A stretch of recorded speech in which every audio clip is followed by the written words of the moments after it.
Hello children, in this video we discuss about some of the activities. This activity reaction of acids with metal carbonate and hydrogen carbonate we have already discussed in the previous video. Now I will show you the remaining part which I could not cover in the previous video. So for that I need to take an acid. I have taken hydrochloric acid here, you can see I have taken hydrochloric acid. I am taking sodium carbonate once again and then I will pass it through lime water. You all know that in this reaction effervescence produces. This is due to the evolution of carbon dioxide gas. I will be passing this carbon dioxide gas through lime water which was clear. Now you can see this clear lime water has become turbid. It has turned milky. This is because of the fact that in this reaction calcium carbonate is formed which is insoluble in water. Can you see the turbidity? Yes, it has become turbid.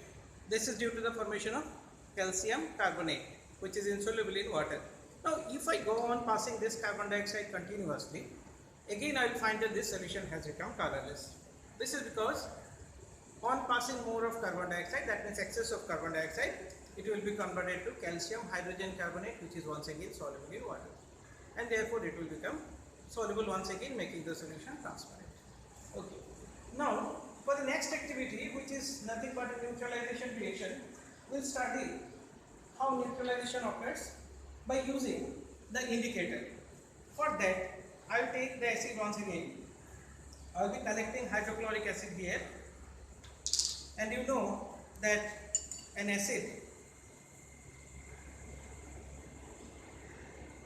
is capable of neutralizing a base. Similarly, a base is also capable of neutralizing an acid.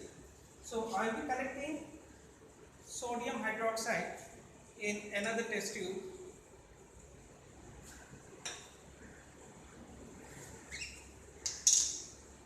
To see how neutralization takes place.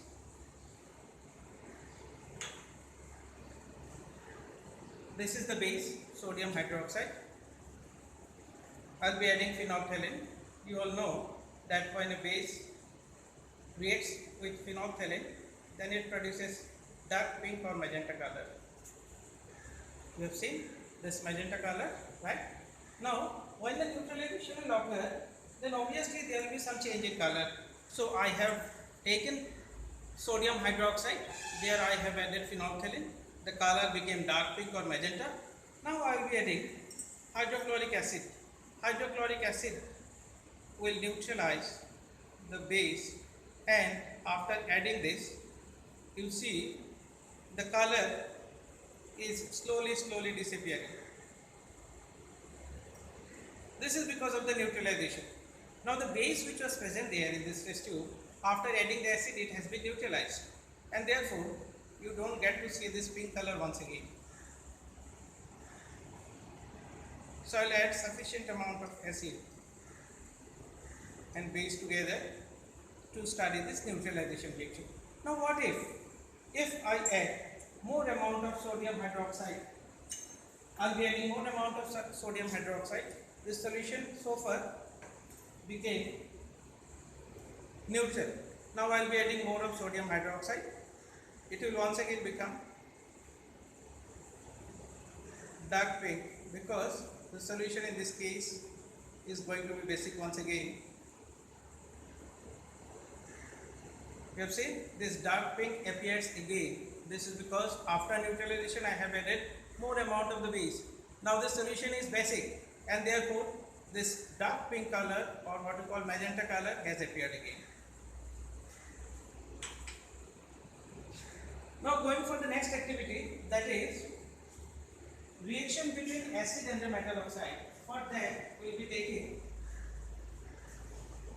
copper oxide. Copper oxide is a black powder. You can see this black powder. This is nothing but copper oxide. To that copper oxide, I will be adding hydrochloric acid, and after hydrochloric acid is added to this copper oxide, you will observe the color change. The reaction will take place between copper oxide, which is a metal oxide, and the acid which I have taken to be hydrochloric acid. The reaction has taken place, and therefore you get to see this copper oxide which was black in color earlier, it has produced a bluish green solution. If I take it in a test tube, you will understand that yes, the solution is bluish green in color. So this is how a metal oxide reacts with an acid. Now the next activity is reaction between base and metal oxide, that is the reaction between calcium hydroxide and carbon dioxide. In this reaction what happens, this metal hydroxide reacts with non-metallic oxide forming the salt and water. This reaction is similar to the reaction between an acid and a base which produces salt and water. Now in this case, since we have already taken a base, therefore we can understand that the non-metal oxide carbon dioxide which took part in this reaction was obviously acidic. In the reaction which took place between hydrochloric acid and copper oxide, which is a metal oxide, this is also similar to the reaction that is taking place between an acid and a base, because an acid reacts with a base to produce salt and water. In this case, since we have already taken the acid and we got salt and water as the product, we could understand that this metal oxide is essentially basic in nature. Thank you.